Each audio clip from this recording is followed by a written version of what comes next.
begun the window assembly. I have at least 4 workstations for working on the windows. It starts with the miter saw cutting the boards to length, and then I go outside to the table saw because it has to be on a short cord near the source. I'm getting my electricity right now from an extension cord plugged in next door. You can't run a table saw or an air compressor on a real long cord or a really light duty cord, or you'll burn out the motor. I've learned that by experience. So I moved from the table saw outdoors back to the miter saw to cut lengths, and then to the smaller saws here to cut the extensions on the windowsills, then back to the chop saw, miter saw, then take all of that back to the back room for the assembly table, and then installation. It's all very time consuming, and I have 20 of these windows in this house to do this way. So, I mean, a medium-sized house can have a lot of windows, dozens.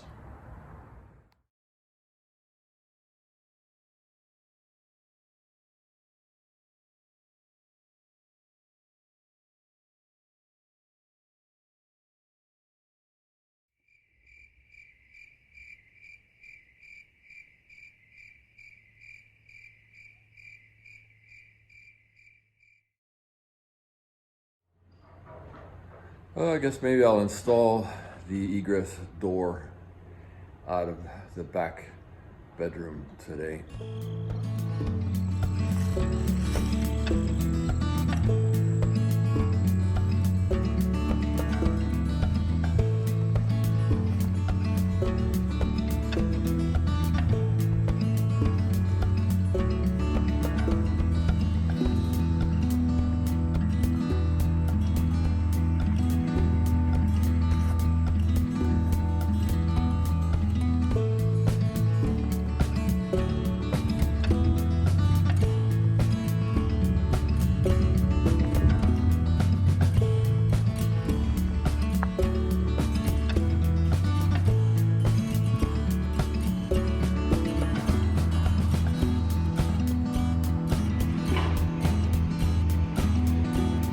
Big gray land bank house is coming down today behind us.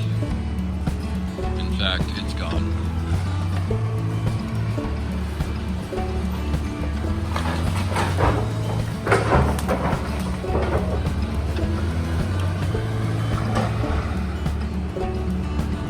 The trucks are lined with plastic, I presume because of the asbestos hazard.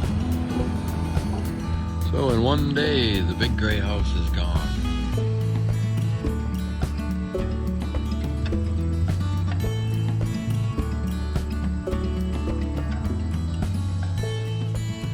I have a couple of tips for saving money on lumber. First of all, if you shop at Home Depot, there's a cart usually at the back of the lumber area of the store. 70% off all the time. Sometimes you can find some good stuff there. I found this 1x6 back there because it had spray paint on one side. So, $10 board I bought for $3. Also, if you find a board that's damaged, but you don't need all of it, like here's a plank that I need one side to be good. It's got damage here, and the end is split right here, but I don't really need 12 feet of it. It's a 12 foot board. So I asked the cashier at the exit to discount it. She gave it to me for half price. So I've done that before a few times. It's part of the lumber buying culture. If you find stuff that's damaged and the damaged part isn't going to hurt you, you can ask for a discount and usually get quite a bit off. I think the next outdoor project is going to be the side porch. And I have the outline of it up here where the porch used to be, and I think it'll get one post right in the corner I've already repaired the foundation underneath this corner, and I need to mend the sill beam and then start the sheathing and putting this corner back together. Okay, I've got one little bit of demolition left. Got to tear that old porch floor out of there and rebuild the original porch.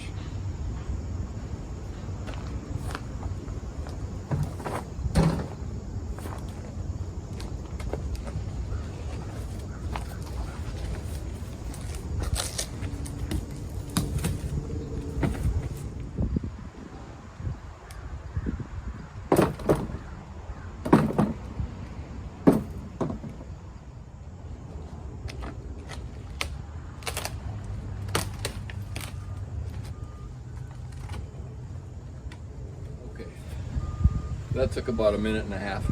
So one of the first things I'm going to have to do is mix up a bit of mortar, because there is a stone missing right there in the foundation.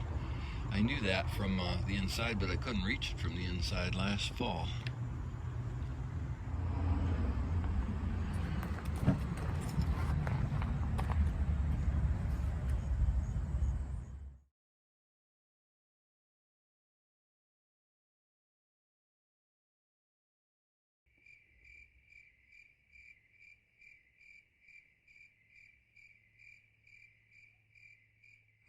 I don't have the flooring yet for the porch. I can get the original tongue and groove stuff, which is what I'm planning to put there. And the ceiling will be real close to the original also. And I'd like to do something fancy with this little triangle up here. Our house where we live across the street has a sunburst design, both there and in the peak gable. Here I got nothing to go on except for that little bit of Tudor accent over the front door.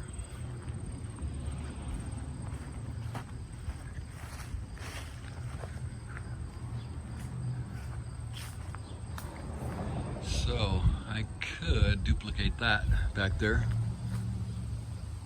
Nothing in the peak up here. I got 4 of these from my neighbor. There are 3 more right here. This is the only one with a capital on it. I'd probably build a thick base to go at the bottom. These, the carpenter ants have been chewing on the bottoms, so I'd have to cut that part off. These other ones my wife found when she was out on a bike ride last summer, and they were at the curb with a free cardboard sign on them. Actually, the cardboard sign wasn't free. The column was. Well, maybe the cardboard sign was free. Anyway, these are interior columns, and they probably have an interior varnish on them. But I could go ahead and put one up, let the winter weather do a job on it, make the varnish curl up and die, and then in the spring, sand it down, prime it, paint it. So I'm not sure. Maybe I'll just go ahead and put one of them up and see what I like it. See if I like it.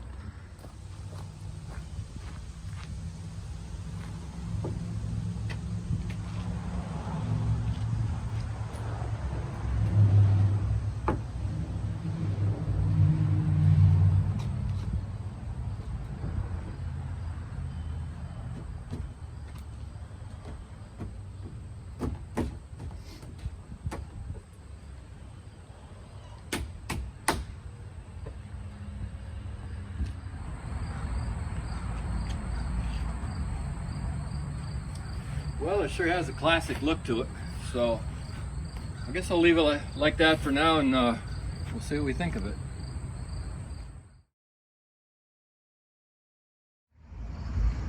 I just passed $20,000 of investment in this property, and that includes the $3,500 that I paid the county land bank for the property originally last year. So I have put in almost $17,000.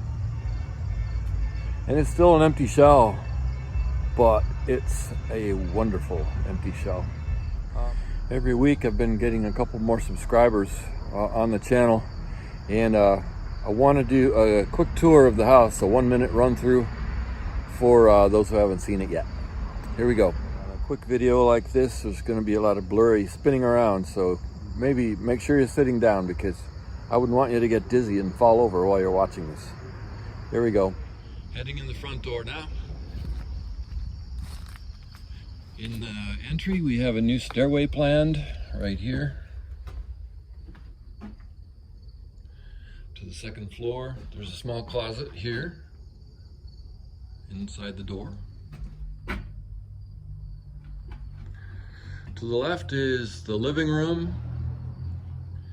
Lots of windows, of course. Through the archway, we get to the dining room, which runs crossways of the house. And on the right will be an L-shaped kitchen with a pantry back in the corner. Quickly, I'm going to take it to the left to see this existing stairway to the upstairs.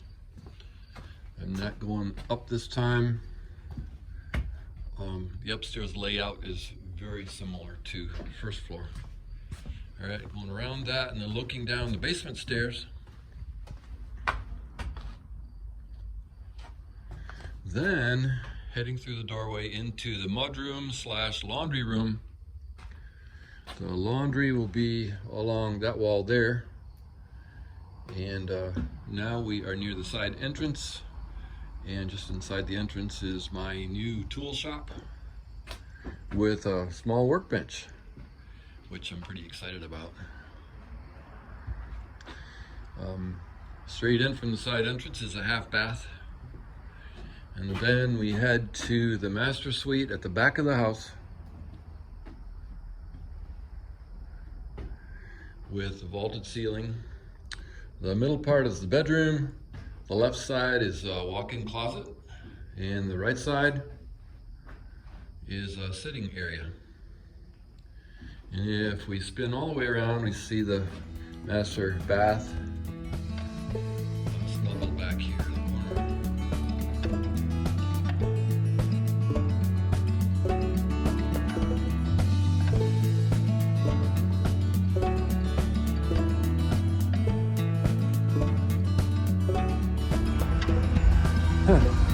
Lightning bugs.